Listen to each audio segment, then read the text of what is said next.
Hi, good morning. Welcome to Learning with Lori. So, for the past few weeks, I've been talking about areas of the home that we tend to ignore.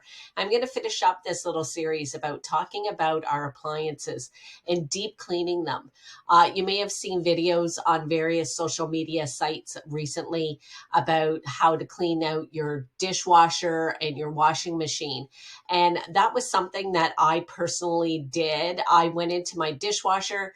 I pulled out the filter and cleaned it and was very surprised at how much gunge was inside there.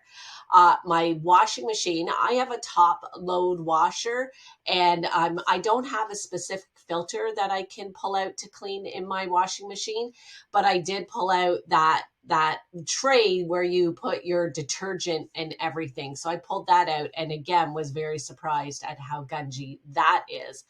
And the other thing that I did was I pulled out my dryer and cleaned out the vent, pulled out the vent, the trap that's inside the dryer, and cleaned all that out, and got a brush that I put inside to try to clean out the lint inside of there. So, just a couple of ideas that you can do. Really good for energy efficiency as well, cleaning those things, because it really does impact how well those machines work. If you, while doing this, you determine that you do need new appliances, please don't hesitate to reach out to me. I do have a couple of good suggestions on good places where you could buy appliances. And if you're thinking about making a move or you need some real estate information, please don't hesitate to reach out to me. My name is Lori Roberts. I am a full-time real estate broker in Durham region. Thanks so much and have a wonderful day.